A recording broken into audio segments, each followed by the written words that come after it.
नमस्कार।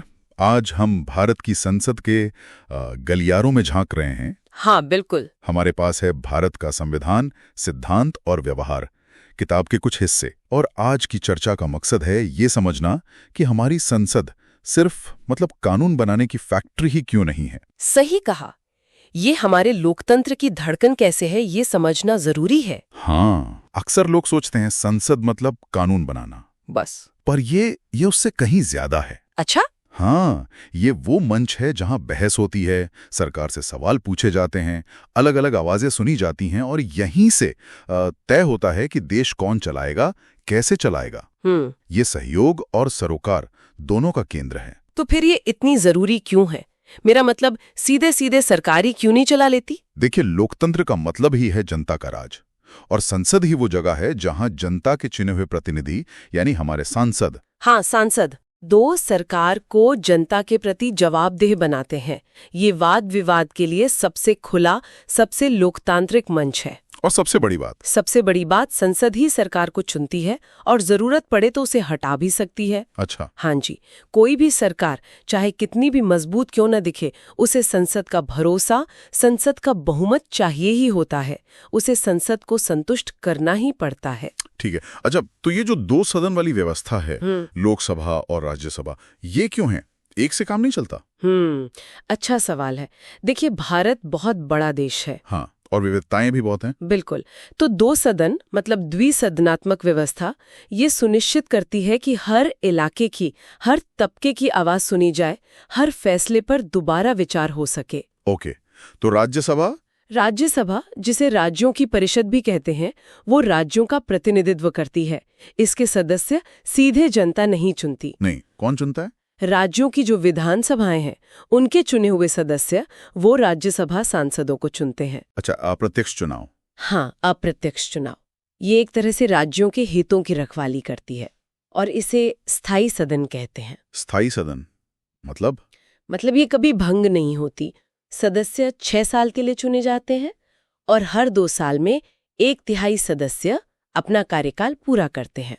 और इसमें कुछ सदस्य मनोनीत भी होते हैं शायद। हाँ, राष्ट्रपति द्वारा। हाँ। 12 सदस्य साहित्य, विज्ञान, कला, समाज सेवा जैसे क्षेत्रों के विशेषज्ञ। ठीक है। और लोकसभा वो सदन है जहां सांसद सीधे जनता वोट डालकर चुनती है, सार्वभौमिक वयस्क मताधिकार से। यानी हम और आप चुनते हैं। जी हाँ, पूरे देश को लगभग बराबर आबादी वाले चुनाव क्षेत्रों में बांटा गया है।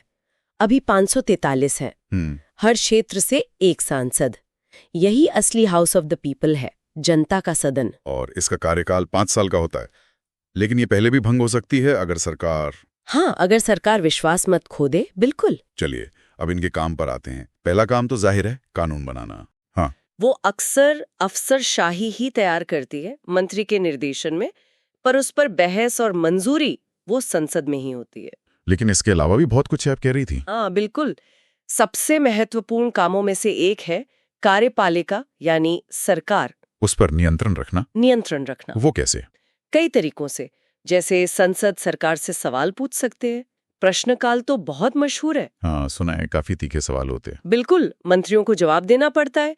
फिर सरकार जो भी पैसा खर्च करती है या कोई नया टैक्स लगाती है, उसकी मंजूरी संसद से लेनी पड़ती है। अच्छा, ये वित्तीय नियंत्रण हुआ। हाँ, इसे पावर ऑफ द पर्स कहते हैं। मतलब तिजोरी की चाबी संसद के पास है। बजट पास कराना सरकार के लिए एक बड़ी चुनौती होती है हर साल। और संसद एक तरह से देश का आईना भी है, अलग अलग वर्गों, विचारों का प्रतिनिधित्व करती है। सही कहा। यहाँ हर मुद्दे पर खुलकर बहस होती है।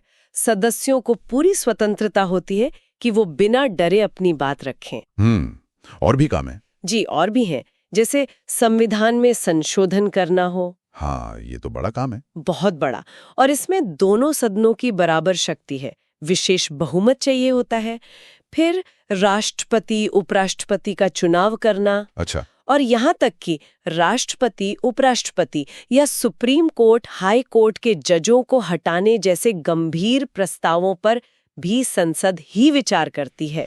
बाप रे, काफी सारे काम है। अच्छा, अगर दोनों सदनों की शक्तियों की तुलना करें तो क्या लोकसभा ज्यादा शक्तिशाली है? ऐसा लगता है। कुछ मामलों में हाँ, कह सकते हैं। जैसे पैसे से जुड़े विधेयक, जिन्हें धन विधेयक कहते हैं। हाँ, वो सिर्फ लोकसभा में ही पेश हो सकते हैं। राज्यसभा उसमें सिर्फ सुझाव दे सकती है, रोक नहीं सकती। अच्छा, और जो मंत्रिमंडल है यानी सरकार, वो सामूहिक रूप से लोकसभा के प्रति ही उत्तरदायी होती है। मतलब अगर लोकसभा चाहे तो सरकार गिरा सकती है। बिल्कुल, अगर लोकसभा सरकार के खिलाफ अविश्वास प्रस्ताव पास कर दे तो सरकार को इस्तीफा देना ही पड़ता है। ये शक्ति लोकसभा को इसलिए मिली है क्योंकि उसके सदस्य सीधे जनता द्वारा चुने जाते हैं। जनता की शक्ति। सही बात है। लेकिन राज्यसभा के पास भी तो कुछ विशेष शक्तियां होंगी। हाँ, हैं। जैसे अगर कोई विषय राज्यों की सूची का है पर राष्ट्रहित में उस पर संसद को कानून बनाना जरूरी लगे तो इसकी पहल राज्यसभा ही कर सकती है। ओके, समझा। अब जरा ये बताइए कि कोई कानून बनता कैसे, प्रक्रिया क्या है? देखिए, सबसे पहले एक प्रस्ताव होता है। प्रस्तावित कानून का प्रारूप, उसे विधेयक कहते हैं। ठीक है। ये कोई मंत्री भी ला सकता है, जिसे सरकारी विधेयक कहते हैं, या कोई साधारण सांसद भी, जिसे निजी सदस्य विधेयक कहते हैं। और ये आता कहाँ से, मतलब आइडिया? अरे, इस पर तो बनने से पहले ही काफी राजनीतिक बहस होती है, चुनावी वादे होते हैं, लोगों की मांग होती है, हित समूह दबाव डालते हैं, फिर संबंधित मंत्रालय उसका ड्राफ्ट तैयार करवाता है। ठीक है, ड्राफ्ट बन गया, फिर उसे किसी भी सदन में पेश किया जा सकता है, लोकसभा या राज्यसभा। सिवाय धन विधेयक के, वो तो सिर्फ लोकसभा में। पेश होने के बाद उसके बाद वो अक्सर संसदीय समितियों के पास जाता है। ये बहुत महत्वपूर्ण है। समितियां? हाँ, पार्लियामेंट्री कमिटीज। इन्हें लघु विधायिका भी कह सकते हैं। इनमें हर पार्टी के सांसद होते हैं और ये विधेयक के हर पहलू की बहुत बारीकी से जांच पड़ताल करते हैं। अच्छा, मतलब डिटेल में स्टडी होती है वहाँ? जी हाँ, ये समितियां संसद का काम बहुत हल्का कर देती हैं और गहन विश्लेषण के बाद अपनी रिपोर्ट देती हैं। फिर विधेयक पर सदन में चर्चा होती है, वोटिंग होती है। और कानून बनने के लिए? कानून बनने के लिए उसे दोनों सदनों, लोकसभा और राज्यसभा, दोनों से पास होना जरूरी है। अगर दोनों में असहमति हो तो फिर संयुक्त अधिवेशन, जॉइंट सिटिंग बुलाई जा सकती है।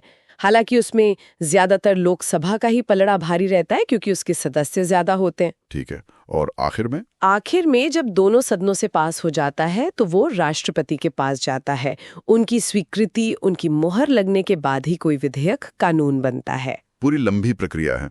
अच्छा, एक और बात, संसद खुद को कैसे नियंत्रित करती है, मतलब अंदर हल्ला गुल्ला, अनुशासनहीनता वगैरह रोकने के लिए? हाँ, इसके लिए भी व्यवस्था है। सदन के जो अध्यक्ष होते हैं, लोकसभा में स्पीकर और राज्यसभा में सभापति, वो कार्यवाही का संचालन करते हैं और सदन में अनुशासन बनाए रखने की जिम्मेदारी उनकी होती है।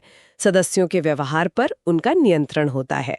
और वो दल बदल वाला कानून, वो क्या है? हाँ, दल बदल निरोधक कानून, ये 1985 में आया था 52वें संशोधन से।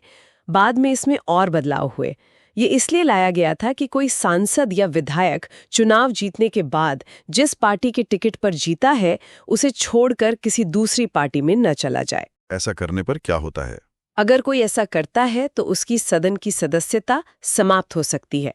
इसका फैसला सदन के अध्यक्ष करते हैं और उनका निर्णय अंतिम माना जाता है। तो क्या ये दल बदल रोकने में कामयाब रहा है? देखिए, पूरी तरह तो नहीं कह सकते, रास्ते निकाल ही लिए जाते हैं कई बार। पर हाँ, इसने पार्टियों के नेतृत्व को, पार्टी हाईकमांड को ज्यादा ताकत जरूर दी है। तो कुल मिलाकर देखें तो संसद सच में सिर्फ एक इमारत नहीं है, ये हमारे लोकतंत्र का इंजन है। बिल्कुल, यहाँ देश की विविधता दिखती है, अलग अलग आवाजें सुनी जाती हैं, सरकार की जवाबदेही तय होती है। हाँ, और जनता की आकांक्षाएं, जनता की आवाज यहीं गूंजती है, यहीं देश की दिशा तय होती है। बिल्कुल सही कहा। अच्छा, चलते चलते एक सवाल मेरे मन में आ रहा है।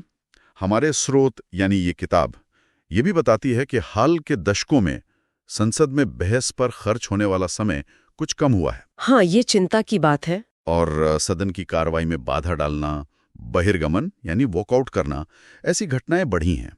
तो सवाल ही उठता है कि विरोध दर्ज कराने के इन तरीकों और संसद के सार्थक कामकाज को सुनिश्चित करने के बीच एक सही संतुलन कैसे बनाया जा सकता है। ये वाकई एक बड़ा और जरूरी सवाल है। इस पर सोचना होगा। जरूर सोचना होगा। चलिए, आज की चर्चा यहीं समाप्त करते हैं।